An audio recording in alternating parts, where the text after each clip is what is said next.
Bom dia então, pessoal, vamos dar início aqui à nossa aula hoje sobre escrita de projeto de pesquisa, né? Deixa eu apresentar o slide, deixa eu ver, opa.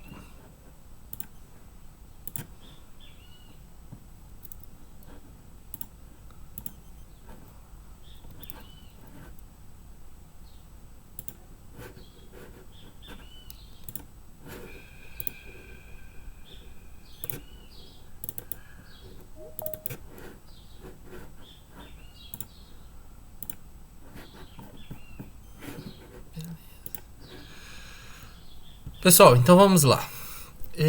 Aula de hoje, tá? É uma aula importante, porque a aula de hoje ela é uma aula preparada, né? A aula de projeto de pesquisa, ela é uma aula preparada para dois trabalhos aí, na verdade, tá? Na verdade, para um trabalho, mas que o tema do projeto de pesquisa aí, ele tá valendo 40 pontos. Por quê? Temos um trabalho de 30 pontos, que é o texto que será avaliado, que está relacionado ao que eu vou falar hoje, e depois, sobre o tema do projeto de pesquisa, você fará um pitch, que é a apresentação em vídeo, de como eu devo proceder aí na apresentação de um trabalho. Então, ela é uma aula importante, porque ela vai afetar duas avaliações nossas, tá? Então, eu vou passar aqui sobre as etapas de escrita, né? Semana passada fechou aí justamente a primeira etapa, algumas pessoas não responderam. Eu vou falar sobre isso ao final da aula, vou apresentar algumas coisas para que vocês possam providenciar logo isso daí. E também vou falar sobre a apresentação do seminário. Então, na aula de hoje eu vou falar sobre as etapas de escrita científica, projeto de pesquisa, material suplementar. Como fazer, na verdade são 2 vídeos que eu deixo aqui que vocês devem assistir, tá? Para poder então fazer sua pesquisa, utilizando o portal de periódicos da CAPES. E deixo também a referência bibliográfica que eu usei para poder montar isso daqui. Bom, então quando você vai escrever sobre um projeto de pesquisa, a primeira etapa é determinar o tema e o problema de pesquisa, tá? Lembra que essa etapa, você está dentro de um funil e você vai caminhar para a ponta desse funil. Então, você vai sair da parte larga do funil e já vai entrar ali no tubo de saída desse funil. Lógico que esse tubo ele não é curtinho, ele é grande, né, comprido, porque tem uma série de coisas que você vai ter que processar depois que você definir essa questão do tema. Eu estou dando um exemplo, vou fazer a aula de hoje em cima de um exemplo e o tema aqui do meu exemplo, por exemplo, seria eficiência da educação à distância. Bom, é um tema genérico. Eficiência da educação à distância, você pode pesquisar várias coisas sobre esse tema, tá? Mas dentro desse tema, eu quero pesquisar por que o rendimento dos estudantes em cursos de língua estrangeira, como por exemplo o inglês, por meio da internet, é inferior ao dos estudantes em cursos presenciais.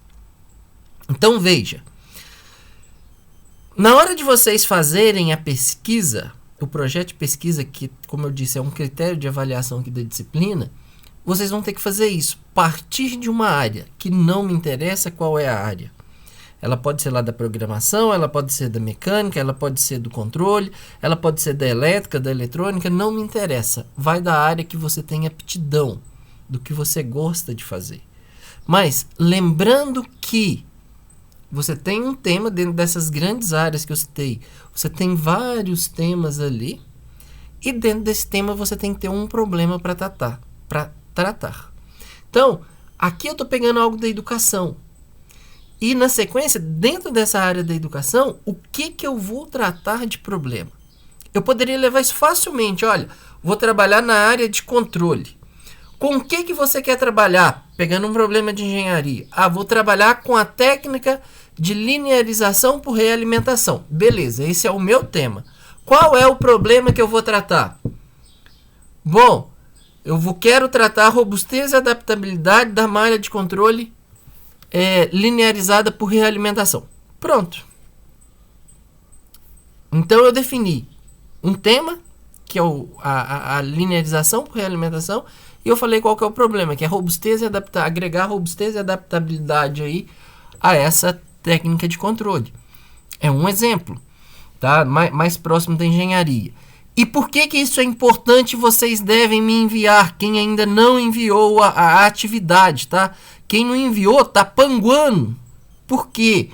Normalmente, quando a gente vai definir esse tema, a gente define algo amplo demais. E vocês já viram aqui que na primeira etapa, o que a gente está definindo não é algo amplo demais. É algo que a gente já especifica. Eu parto de uma área grande e vou tratar especificamente de um problema, que era o que eu tinha pedido para vocês na atividade. Então, o que eu vou fazer? Eu vou avaliar quem me entregou, ok? Eu vou avaliar qual é o tema, vou avaliar ali o problema, a descrição do que vocês vão tratar, se isso ficou claro. Se ficou claro, eu vou dar um ok. Você pode começar a escrever seu projeto de pesquisa. Se não ficou claro, eu vou pedir maiores explicações. Se você não quer me enviar aqui qual é o tema, qual é o problema que você vai tratar no seu trabalho, ok, beleza. Mas assume a responsabilidade, porque tem 30 pontos em jogo aí. Você está tendo uma correção gratuita que dos 35 alunos, 23 me entregaram. Então, 12 pessoas aí não sabem onde está passando a disciplina. Então, não fez a entrega do trabalho. Então, fica mais esperto, porque depois lá na frente é nessas vaciladas que se toma pau em metodologia científica, ok? Então, feito essa definição do tema, nós vamos para a próxima etapa, tá? Que é definir os objetivos e hipóteses. Qual é o caminho? O que eu vou traçar na minha pesquisa? Então, determinando objetivos e hipóteses. Lembrando que eu tenho o objetivo geral e eu tenho os objetivos específicos, primeiramente. Então, o meu objetivo de geral, qual que é? Eu não tô, no meu exemplo aqui que está nos slides, eu não estou falando sobre os cursos de inglês ou de qualquer língua estrangeira online. Por que o rendimento é baixo? Esse era o tema meu ali, o problema qual eu queria tratar. Então, meu objetivo, dentro dessa área desse tema, seria diagnosticar a causa do baixo rendimento de aprendizagem dos estudantes em curso de língua estrangeira via ensino à distância. Veja, o trabalho é diagnosticar, não é fazer uma análise sobre métodos, não é comparar métodos, mas tentar detectar o porquê que até então, né, dentro do que foi colocado ali, o problema acontece. Qual o problema? O baixo de rendimento dos alunos no ensino EAD para cursos de língua estrangeira. Então, esse é o objetivo, tá? Geral. Agora, o que é o objetivo específico? Quais os vários tijolinhos você vai colocar ali para que você tem que colocar para alcançar o objetivo principal, né, do seu trabalho? Então, a gente quer, por exemplo, eu vou mensurar e comparar a presença nas aulas, avaliar a participação na execução de atividades avaliativas, monitorar as técnicas didáticas envolvidas em ambos os meios de ensino, avaliar e comparar o atendimento para esclarecimento de dúvidas. Então, veja, e isso é muito importante do ponto de vista de escrita, que tanto o objetivo quanto objetivos específicos surgem de uma ação. Então, a minha frase começa com um verbo, algo a se fazer. É diagnosticar, é mensurar, é comparar, é avaliar, é estudar, não me interessa. Na hora de vocês escreverem, objetivos começa com um verbo, é uma ação a ser executada. Então a gente vai medir, a gente vai estudar, a gente vai experimentar, vai testar, não tem problema, simular, mas sempre o objetivo tem que começar com um verbo, tá? E ali no infinitivo, não é um verbo conjugado. Então, avaliando, não sei o que, não. Então, você vai avaliar. Esse é seu objetivo. Você não tem um trabalho concluído. Tá? Lá no final, lá na conclusão, você muda o tempo verbal. Agora, tá? Na conclusão de relatório, no caso, né? Porque você já está com o seu trabalho concluído. Então lá você pode mudar o tempo verbal. No final do relatório, que o início também começa aí no tempo indefinido. Agora, e esse erro aqui é super comum, tá? Um monte de gente já começa conjugando os verbos. Então, além de determinar quais são as etapas, o que vai se fazer, o que se pretende alcançar intermediariamente para se alcançar o objetivo geral, é tudo ação. Tem que ficar atento com isso daí. Bom, definiu os objetivos, a hipótese, né? Você pode também criar hipótese do que avaliar, qual é o seu problema, tá? A gente já viu lá que existe vários métodos para se verificar uma hipótese, a gente viu isso na aula passada. Então aqui eu coloco duas hipóteses, tá? Que são duas suposições que eu quero verificar nesse meu trabalho. Então eu pretendo validar essas suposições. Primeira hipótese: por que a motivação psicológica dos estudantes de cursos virtuais encontram-se comprometidas em virtude da falta de interação presencial? Porque a tecnologia educacional inerente aos cursos à distância não se encontram plenamente desenvolvidas. Então vejam, são duas suposições, tá? Para quem? A suposição ela está relacionada ao problema. Então as hipóteses são suposições tomadas relacionadas ao problema. Onde, tá? Normalmente você destaca, você tenta colocar a sua hipótese.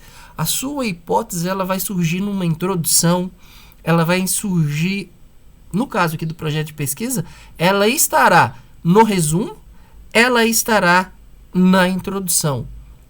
São essas duas seções aí que você tem para... Você não vai ter lá uma subseção, você não vai ter lá hipótese e você escreve a hipótese. Não, isso surge no texto o que você pretende avaliar e como você pretende avaliar. Então a hipótese pode surgir ali como uma justificativa para alguma frase que você coloca, tá? Então ela é algo que aparece indiretamente no seu texto, mas as hipóteses vão aparecer no seu texto, seja ele na proposta de pesquisa, seja ele no seu relatório final, no seu artigo, o resultado aí da sua pesquisa. Mas, para você, do ponto de vista de pesquisador, você tem que saber qual é a hipótese que você está avaliando. Então, qual é a suposição que você tem para resolver aquele problema? O que causa aquele problema ou qual é uma possível solução para o problema estudado? Ok? Que é isso que a gente vai verificar. Por isso, dos métodos de pesquisa científica, né, que a gente viu na aula passada. Então, o que a gente tem? Duas hipóteses, que isso é algo para me direcionar durante o meu trabalho. Então, eu sempre vou olhar qual é o problema, quais as hipóteses que eu tomei. É ferro e fogo, gente? Não, a gente começa a desenvolver um trabalho achando que é uma coisa, então você tem algumas hipóteses estabelecidas. À medida que você desenvolve o trabalho, você vê que aquela hipótese que você colocou inicialmente pode, em alguns casos, não fazer sentido. Ou você já invalida aquela sua hipótese com algum tempo depois de trabalho.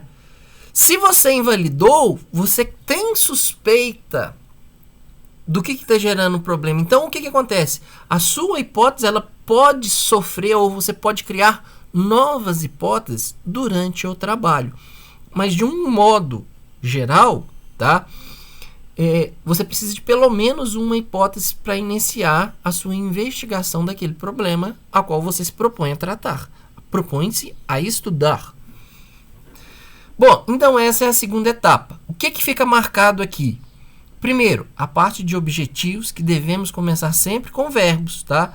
E saber que a hipótese, não me interessa quantas, pelo menos uma vai aparecer indiretamente no meu texto. Vai aparecer no resumo, vai aparecer para mim também na introdução do meu projeto de pesquisa, tá? Eu também tenho que saber, eu tenho que determinar qual é o tipo de pesquisa que eu vou estar fazendo. Ela vai ser uma pesquisa qualitativa ou vai ser uma quantitativa? ela é uma pesquisa descritiva ou é uma pesquisa experimental? Então, veja, são coisas completamente diferentes. Para engenharia, tá? Eu sei que tem gente aqui que não é do curso de engenharia, mas para engenharia, eu preciso normalmente nos trabalhos de engenharia ter as duas coisas. Eu preciso ter uma análise qualitativa e eu preciso ter uma análise quantitativa. A engenharia não anda se não tiver números. E se você tem números, você está quantificando, ok? Então você precisa de analisar os números. Você pode analisar uma curva de um gráfico que não está expressa diretamente em um número, mas você tem uma representação gráfica de determinada resposta de um sistema, de alguma força que determinada peça mecânica está sendo suportada, está suportando. Então, a partir desse gráfico, tá? Lembrando que o gráfico você consegue fazer uma análise qualitativa dele, mas existe índices dentro da engenharia, normalmente relacionado ao erro, porque você vai ter um objetivo a alcançar, que você mede esse erro. Quanto que eu estou errando? Qual que é o efeito disso para mim? Então, você fala assim, olha, de acordo com esse critério eu estou errando aqui 100 unidades. De acordo com esse outro critério, eu estou errando 150 unidades. E a quantitativa, além de você quantificar, você compara isso normalmente com outra técnica. Então, você tem normalmente duas técnicas. As duas técnicas foram avaliadas sobre os mesmos critérios, que é o que a gente chama de índices de desempenho, no caso aqui da área do controle, que é a área que eu trabalho. E uma vez que você tem esses números, você novamente faz a análise desses números. Lembrando, o número por si só não diz nada. O número por si só, ele é um resultado que precisa de análise. Daí a análise. Você vai ter uma análise qualitativa, você vai ter uma análise quantitativa. Então, só para ficar claro, a qualitativa a gente está analisando uma figura, a gente está analisando uma resposta, mas sem mensurar, sem quantificar. A quantitativa, a gente põe números e analisa os números. Então, a gente faz comparação das técnicas. Olha, nesse quesito aqui, a técnica A foi melhor do que a B. No quesito geral, para determinado critério que você está adotando na sua pesquisa, você pode falar assim, olha, apesar desse índice, o método B, apesar de ter perdido nesse critério aqui do índice, por exemplo, IAE, ela apresenta um comportamento mais uniforme para a resposta do sistema. Então, dá para se fazer argumentações a partir desses números, ok? Descritiva ou experimental é algo super comum na engenharia também. Por quê? Descritiva, a gente vai estar fazendo uma análise aqui no nosso caso por simulação. Então, a gente tem formulação matemática do problema, tá? Isso é algo super importante para a engenharia. Você não tem, eu acho que isso não cola na engenharia. A engenharia, a gente parte das leis das físicas, da lei da química, de algum teorema matemático e prova, tá, matematicamente, que o que você está propondo está correto. Isso seria a parte descritiva, tá? A parte de simulação do seu trabalho, que é o ideal para a gente nesse momento. Qual momento? Momento de pandemia, porque a gente está sem acesso ao laboratório. Então, a gente consegue desenvolver os trabalhos de engenharia tanto da parte descritiva quanto uma parte híbrida ou somente experimental. Você pode ter em um trabalho, no resultado seu final, você pode ter a parte de descrição, que é a parte de formulação matemática, que sempre deverá existir, e a parte experimental, que para algumas situações ela é indispensável. Para outras situações não, ela não é. Você consegue publicar um resultado tendo somente resultados de simulação. Então, a simulação para determinadas áreas, para determinados problemas que você está falando, ela é suficiente. Já a parte experimental, Na mecânica, principalmente, não existe, para quem escolher a área da mecânica, a mecânica, ela exige muito que todo o trabalho tenha uma parte experimental. Então, você tem que ir lá na mecânica. Estou falando sobre força? Estou falando sobre força. Então, eu tenho que ir lá medir essa força.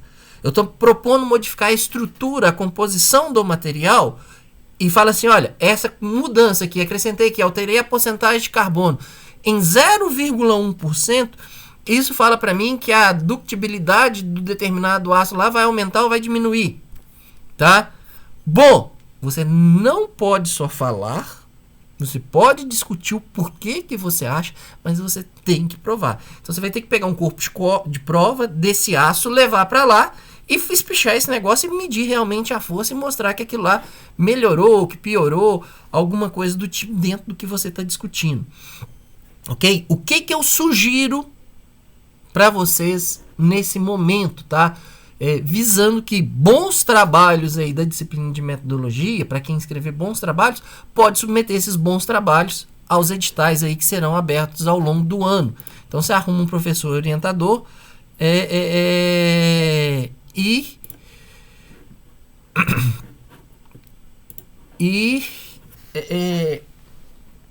submeter isso num edital, concorrer à bolsa, validar, fazer iniciação científica. Isso é importante para a formação de vocês. Então, são estratégias diferentes, tá? Aí, relacionada à resposta 1 e 2, a gente tem, como que eu vou fazer? A estratégia será documental, será de campo, será de laboratório, onde que eu vou estar desenvolvendo a minha pesquisa? E essa questão aí, gente, ela está relacionada justamente, você não determina isso sem responder os itens 1 e 2. Então eu posso fazer uma pesquisa de controle, que é programar a máquina e pôr a máquina para trabalhar sozinho, garantindo que ela vai trabalhar certa e sozinha, nos mais diferentes níveis de sozinha, que eu posso fazer isso simplesmente, eu vou precisar de ter tanto análise qualitativa quanto quantitativa, mas eu posso fazer isso só uma pesquisa descritiva, usando simulação, métodos numéricos, sem a parte experimental, sem pegar essa técnica e colocar ela propriamente dentro de uma máquina, tá? Então, se eu estou fazendo uma coisa, eu consigo fazer ela ser documental, pronto, eu não preciso de ter a parte experimental, que a parte experimental ela pode ser de campo e laboratório. Se eu sou da área de biológicas, por exemplo, grande parte dos trabalhos aí da biologia, dessa parte da ciência, ela é feita no campo. Você vai entrar num ecossistema e vai procurar determinado inseto, determinado vírus, determinada bactéria ou determinado animal. Não tem como, ela é feita no campo, ela não é possível de ser feita dentro de um laboratório. Por outro lado, se você é da engenharia, se você é da programação, se você é da química, da física, você consegue fazer muita coisa dentro de um laboratório.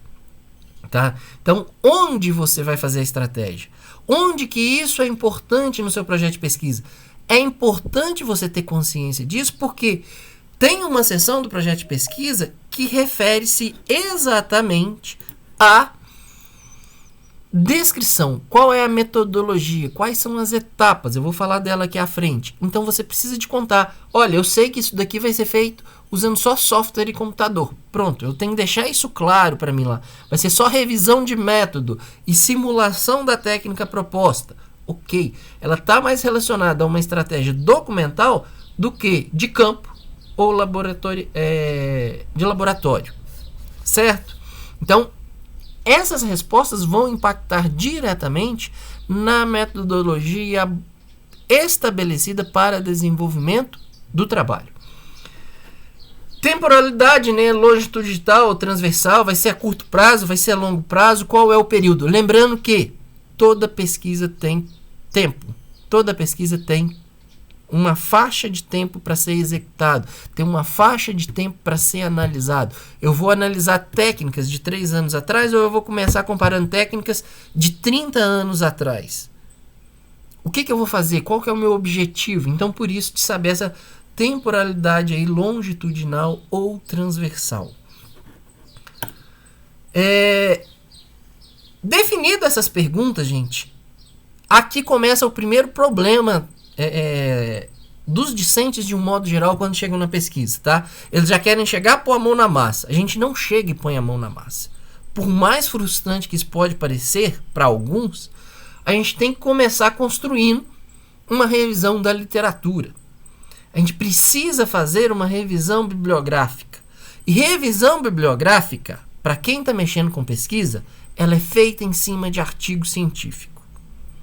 Qualquer outro mecanismo que você usa, ele pode ser utilizado para uma simples orientação, para te despertar uma discussão, o seu interesse, mas, do ponto de vista de pesquisa científica, não serve para nada. Tá? Em termos de documento. Em termos de documento, o que vale é artigo de conferência, artigo de periódico, artigo de revista. Então, você precisa de ter artigos técnicos. É aqui, eu quero falar então, lá estou falando sobre a minha pesquisa, então eu vou pesquisar. Onde que eu vou pesquisar primeiramente? Você vai caçar um site que disponibilize você a achar esses artigos. Por exemplo, você vai lá nos periódicos da CAPES. Ou você pode ir, não quero acessar alguma coisa. Beleza, você não precisa acessar. Você pode procurar aqui no Google Escolar, que ele vai achar para você só artigo. Tá? Então você vai procurar só artigo. E qual que é a diferença entre um e outro? A CAPES, quando você faz o login no site, no portal, você tem acesso gratuito pelo menos a algumas bases de dados, que é o que o governo, a CAPES, paga para a gente poder acessar. Se você vai para o Google Escolar, você vê o artigo, vê o título do artigo, começa a ler o resumo, mas você não tem acesso aos trabalhos de um modo geral. Ok?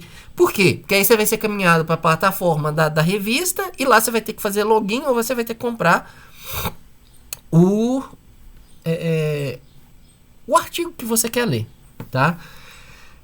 Eu deixo, tá, gente, no material suplementar, eu deixo duas videoaulas.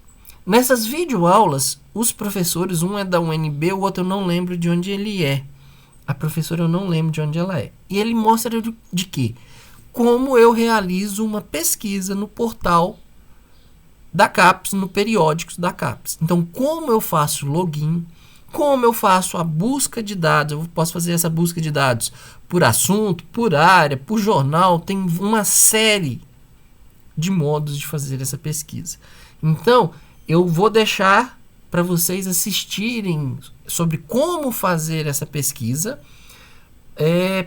que vocês assistam essas videoaulas aí que estão disponibilizadas aí no final do slide, ok? Tá lá o link para os 2 vídeos no YouTube.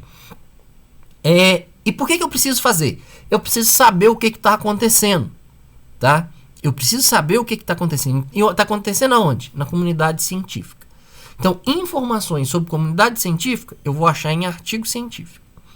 Basicamente é isso. E eu preciso de uma pesquisa extensa e detalhadas relacionadas ao assunto que eu estou tratando. O meu assunto é eficiência ali, né? Questão de rendimento de educação à distância. Então eu tenho que ter uma série de artigos. Quando eu digo uma série de artigos, eu estou me referindo aí de no mínimo uns 15 artigos, tá? Então eu preciso mostrar que eu estudei sobre o assunto e que eu sei de onde isso está vindo. Então, no pior dos casos, eu preciso ter ali uns 15 artigos relacionados ao meu estudo, relacionado ao tema que eu estou trabalhando. Além disso, eu tenho que ficar atento à questão temporal, porque desses 15 artigos que eu vou pegar, 12, 13 artigos tem que ser aí dos últimos anos, tá? Últimos anos, o ideal é que seja dos últimos 3 anos. Então eu tenho que pegar artigo hoje, 2021, 2020, 2019, talvez 2018. Fora dessa faixa temporal, já é considerado velho. Então, mexer com pesquisa é mexer na ponta do iceberg.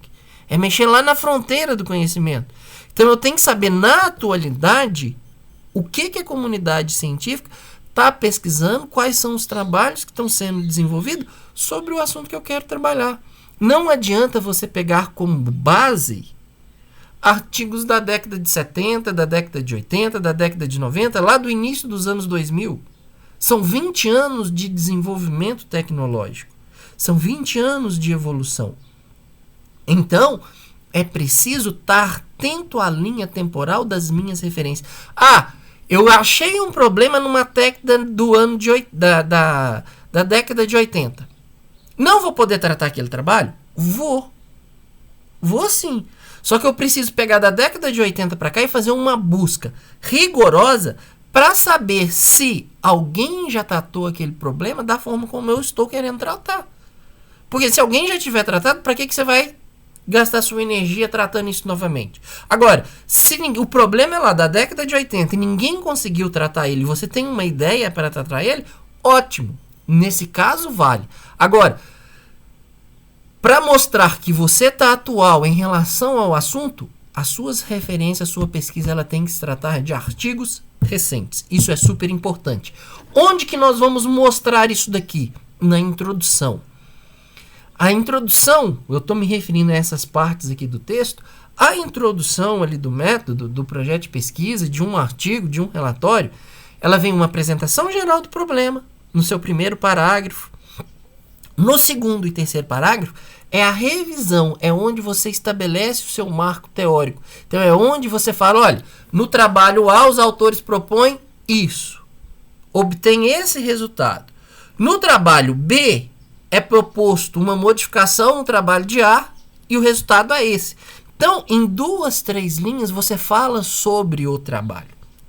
Ali você passa para o leitor que você estudou, que você sabe sobre o que você está falando. Então, você precisa pensar que você vai ter que fazer isso pelo menos 10, 15 artigos, dependendo do seu limite de páginas. Mas é aqui que você mostra que você tem background, que você tem conhecimento sobre o assunto que você quer pesquisar. Tá? Então, isso é importante. Além disso, eu preciso estar atento também, que eu até comentei, às qualidades das fontes. Tá? Qual que é a qualidade da fonte que eu vou utilizar? Lembrando, site, notícia, página web, pode servir para você de motivação, mas não serve para você citar isso em um projeto de pesquisa, não serve para você citar isso em um relatório, não serve para você citar em um artigo, seja ele qual nível for, de conferência, ou de um jornal nacional, ou de um jornal internacional. Então, tenho que ficar atento a esse detalhe, ao tipo e o tipo de informação que isso está trazendo. É uma notícia de divulgação científica que conta sobre a área de estudo, ou é uma notícia científica que conta como tratar o problema? Tá? Isso aqui é o tipo de informação. E você tem que ficar atento aí, né? Porque tanto o tipo de publicação quanto o tipo resulta quanto a utilização. Eu estou falando, é uma notícia que está aí para o público leigo. Eu estou falando para o público leigo ou eu estou falando para o público especializado? Quando eu estou escrevendo um projeto de pesquisa, eu preciso ter, tá, ideia que eu estou falando para um público específico. Então, eu preciso ter informação específica, informação de qualidade. Dica que eu deixo aí é para salvar os arquivos. Porque se você precisar voltar e fazer uma leitura durante a sua escrita, você tem o download desses arquivos no seu computador, você vai ter acesso mais fácil do que você ter que voltar e fazer essa busca aí de novo pelo artigo. Ô Douglas, respondendo sua pergunta aqui, essas referências todas serão colocadas no projeto. Você que vai julgar, o projeto é seu. Eu estou falando aqui o que deve ser feito. Se você acha que 15 vai te atender, beleza. Ok? Lembra que você vai ter um compromisso aí de tamanho. Tem áreas que a gente vai fazer que você não vai conseguir 15 publicações. Se você não consegue, o que você vai fazer? Você vai criar? Não tem como criar. Então, é uma avaliação de cada um. Por isso que é importante a gente saber a qualidade. Qual é a qualidade do que eu estou colocando? Porque não adianta você colocar 15 e das 15, 10 ser de péssima qualidade. Ser página web que você está citando. Então, você tem que ver o que você consegue sobre o seu tema. O ideal é que você tenha aí pelo menos entre 10, 12, 15 referências bibliográficas aí. Escolhendo, né, o sujeito de pesquisa, basicamente são duas questões aí a ser respondida. Então, quais são os critérios de inclusão de amostra? Então, como que eu vou coletar os meus dados? Tá? Se eu estou pensando na engenharia, talvez eu possa levar isso aqui para o ponto de vista de simulação ou experimental. Que tipo de sistema que eu vou analisar? Então, aqui você começa a especificar a sua aplicação. Tá? Como os sujeitos serão relacionados para participar da amostra? Então, quais os critérios que você está adotando para poder incluir um sistema ou não no seu trabalho de engenharia?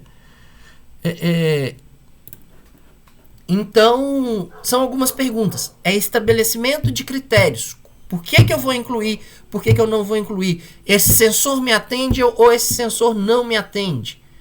Então, é isso que eu preciso ver. Ok? Basicamente isso aí quando a gente escolhe os problemas de engenharia.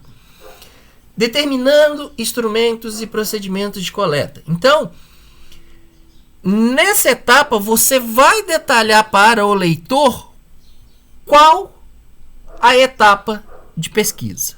Então, olha, vou falar aqui propriamente.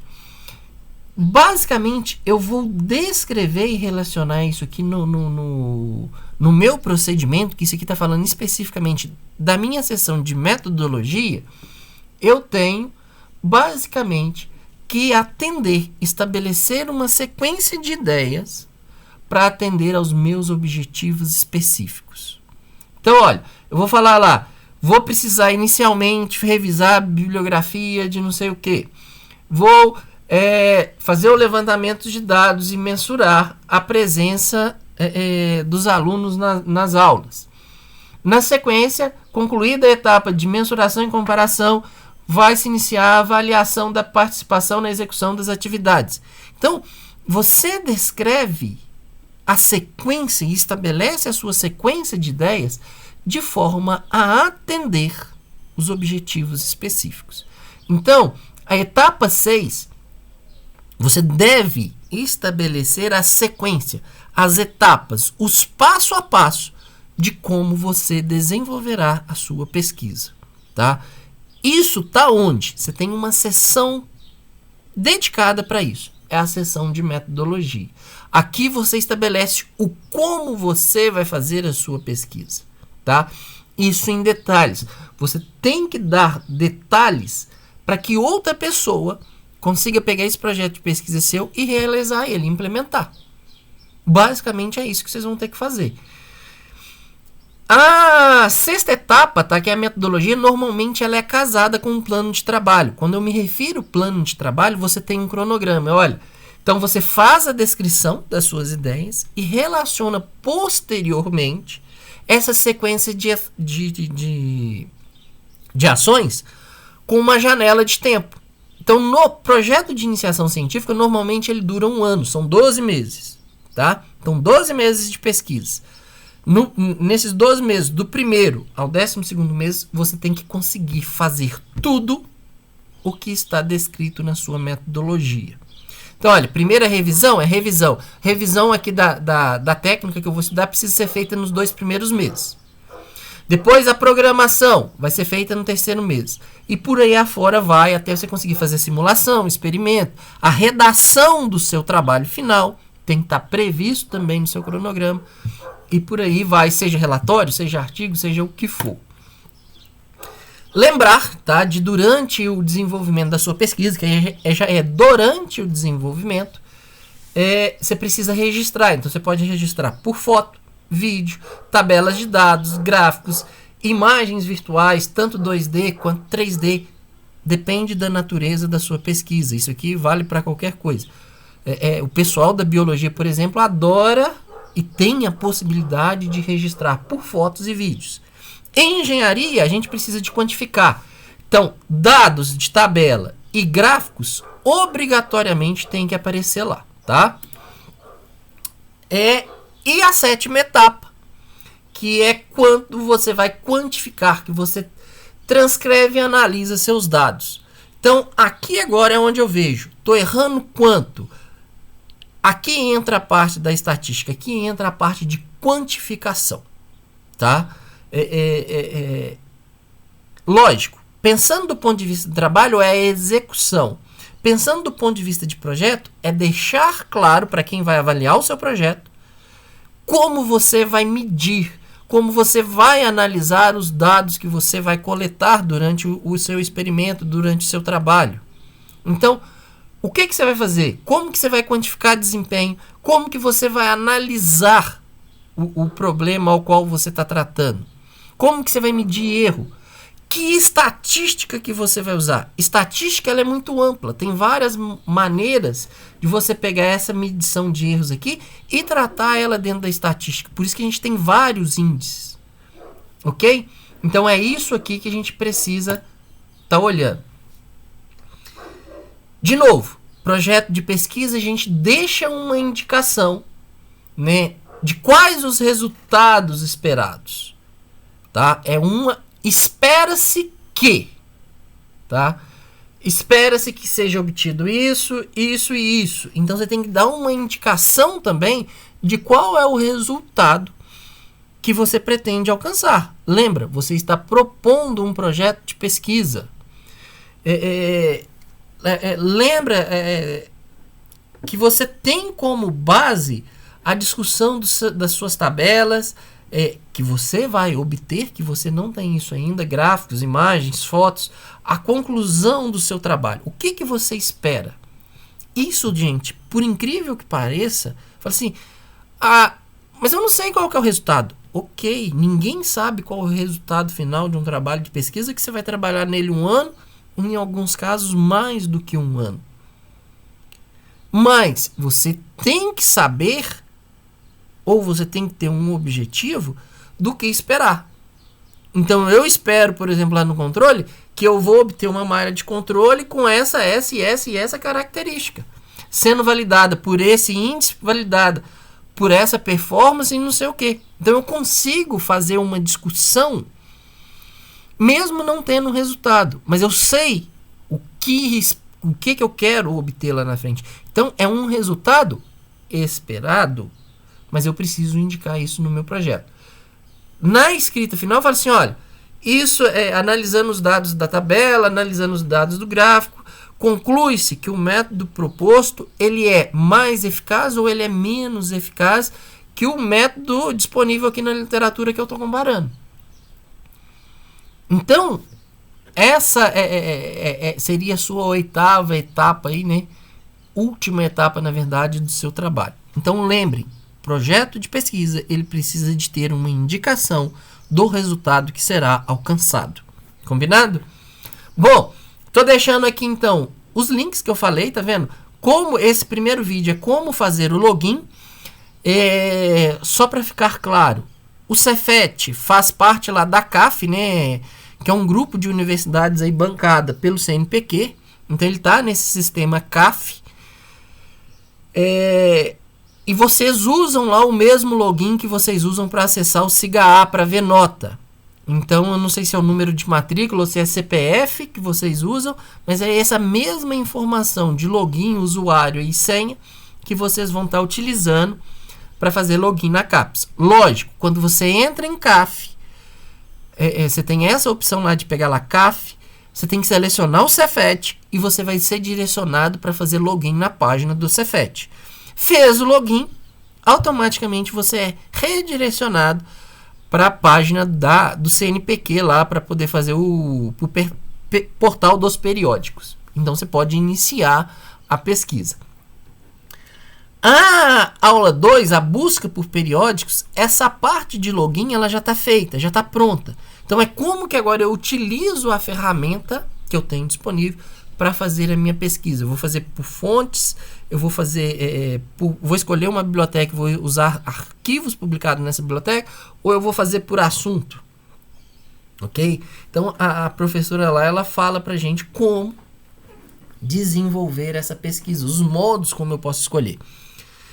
E turma, lembrem-se que vamos ter pouquíssima coisa publicada em português. Então não adianta vocês que insistirem em fazer uma busca somente com termos em português. Você vai ter que fazer uma busca com o termo que você está pesquisando em português, mas você tem que repetir essa busca em inglês. Obrigatoriamente, não há opção, tá? Grandes trabalhos aí, as grandes revistas são todas em inglês. Pelo menos para a área da engenharia. A gente tem algumas revistas bacanas em português? Tem, mas são muito poucas. São muito poucas. Então não dá para você ficar restrito a essas poucas fontes que você vai ter. Então a gente precisa pesquisar esses termos em inglês. Só assim você vai ter uma revisão bibliográfica sólida, tá? Então perca o medo do inglês e use. Para quem é da área de humanas, o português às vezes vai ser o mais viável, não tem problema algum, tá? São áreas diferentes. A gente tem que tomar esse cuidado aí sim. Então, para quem é das humanas, normalmente é o contrário. Você vai ter muita coisa boa em português e pouca coisa em inglês. Dependendo, claro, do seu tema de pesquisa. Não dá para falar que não vai ter coisa boa também em inglês. Depende da amplitude, tá? Quando eu falo assim, nível mundial, do tema de pesquisa que você vai fazendo. Às vezes você está tratando um problema que é de humano, mas é um problema comum aí em outros países. Então, sim, você vai achar coisa em inglês também. Ô Douglas, na verdade essa entrega do tema de trabalho hoje já era para ter sido feita sexta-feira passada. Você já está aí atrasado, tá? O tema de pesquisa para projeto, se você não entregou, você e mais um monte de colega está aí atrasado, que essa entrega devia ter sido feita semana passada. O tema foi feito para lá. Então agora, se você fez, é aguardar a correção e a resposta do que você propôs. Eu vou fazer essa correção essa semana. Aqueles que tiver bacana, segue a vida, já pode começar a escrever o projeto. Aqueles que não tiver bacana, vai refazer, ou pelo menos é uma boa sugestão, é que refaça e devolva para a correção antes de iniciar a fazer o projeto de pesquisa. Ok? Aqui, gente, é a referência bibliográfica que eu usei para poder montar essa aula de hoje. Então, a aula de hoje seria isso. Sobre essa aula aqui do projeto de pesquisa, esses tópicos que eu falei sobre como escrever o projeto de pesquisa, alguém tem dúvida, pergunta? Ô Eric, sim, tem tamanho, tem formato, isso vai ser disponibilizado junto com a atividade. Normalmente um projeto de pesquisa para submissão ele tem ali entre 5 e 6 folhas. 6 páginas, né? Não folhas. Entre 5 e 6 páginas. Esse é o tamanho. Então, você tem que conseguir fazer tudo isso entre 5 e 6 páginas. Aí eu já vou passar para vocês o modelo. O modelo que a gente vai utilizar é o modelo do Cefet. Vou falar sobre isso agora, Natália. O modelo que a gente vai olhar sobre o projeto de pesquisa é o modelo do Cefet. Então, por isso que eu falo. Quem fizer um bom trabalho, a gente pode procurar um professor para fazer essa submissão aí nos próximos editais. Então você pode partir, tomar o princípio aí e propor, né,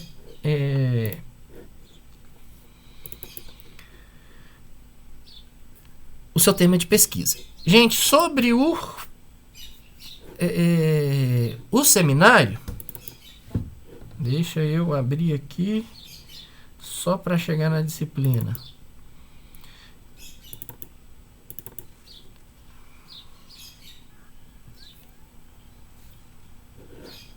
Beleza.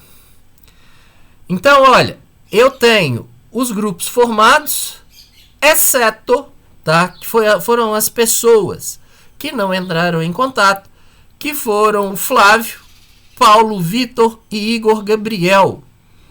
Tem algum dos três aí presentes na aula? Igor, Paulo, Vitor e Flávio. Bom, eu tô olhando aqui a lista de presente aqui, não tem ninguém presente.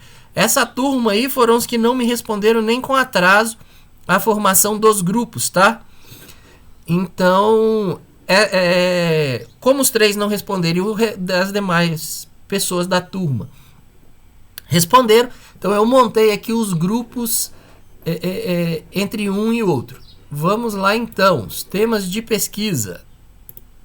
Eu agora não estou conseguindo acompanhar a chat não, porque eu vou estar com as minhas 2 telas abertas, ok? Quer dizer, abertas e cheias de informação. Então eu não consigo acompanhar a chat. Não adianta mandar mensagem no chat que eu não consigo acompanhar, não. Então, por ordem aqui, que foi ordem, eu vou dar... Deixa eu só ver um negócio aqui. TCC 21...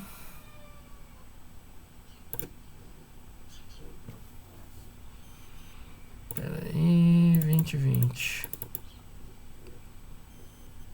Deixa eu só ver se eu tenho um negócio aqui.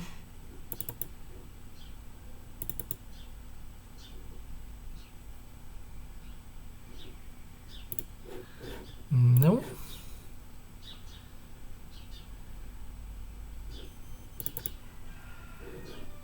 Não.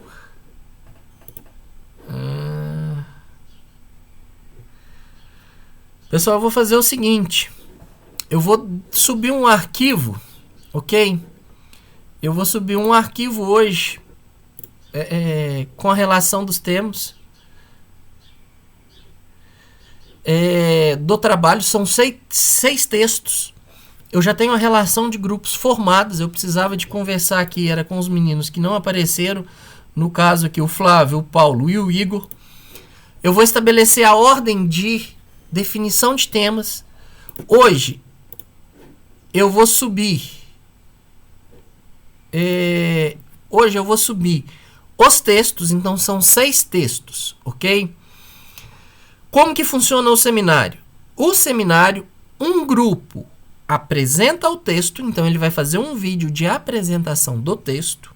Isso é feito de forma offline e vocês me enviam esse vídeo antecipadamente para que a turma possa assistir. E um segundo grupo trabalha ao mesmo tempo, mas faz a discussão do texto.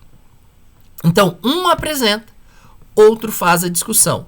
Então, a gente vai ter 6 grupos A, tá? Então, quem for grupo A, então, por exemplo, aqui a gente tem o grupo 01A, deixa eu escrever aqui, grupo 02A, grupo 03A, 4A, grupo 05A, 06A.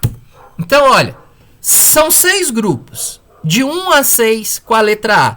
Quem ficar com a letra A vai escolher fazer a apresentação, que é gravar o vídeo. O número do grupo refere-se ao número do texto escolhido. Então, o grupo 1 vai apresentar o texto 1, o grupo 2 vai apresentar o texto 2 e por aí vai. Se você só troca a letra para B, o grupo B é responsável em fazer a discussão e sustentação desse texto. O que eu vou fazer? Como vai funcionar a dinâmica?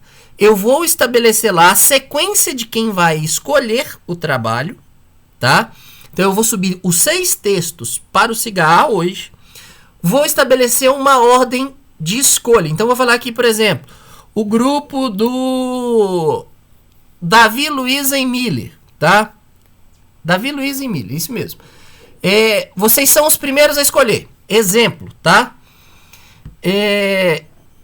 Apresentou aí os três vão falar assim, olha, vocês são os primeiros a escolher. Qual texto vocês vão escolher?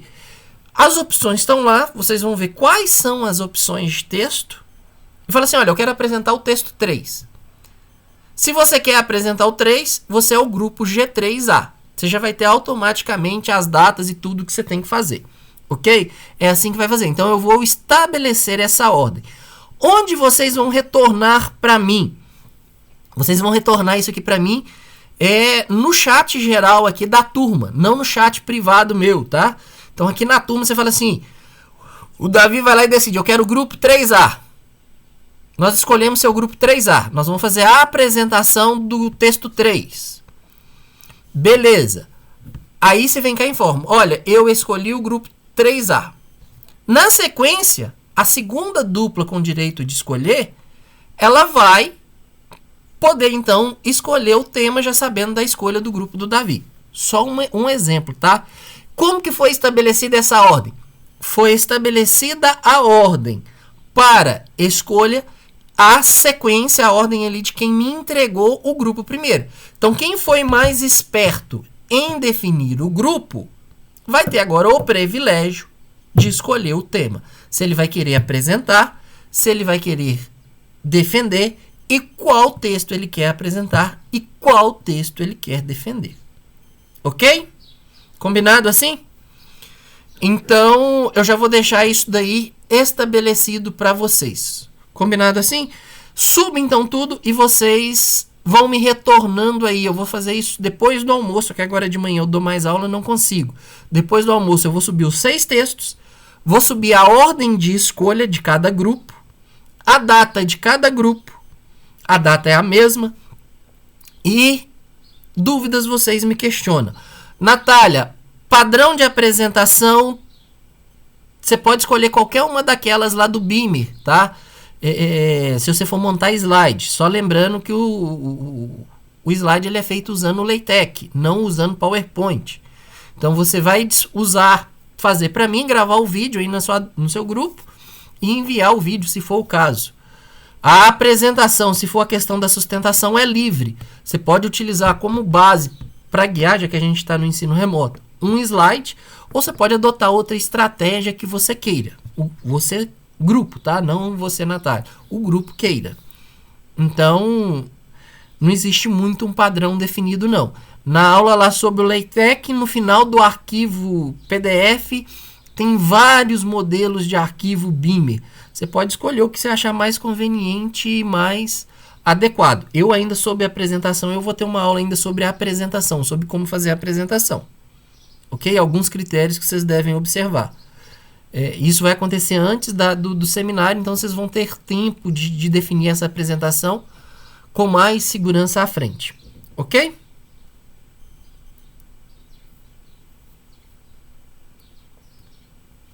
Bom, alguma outra dúvida, gente? Além dessas colocadas aí no chat? Alguém quer fazer alguma pergunta, um questionamento?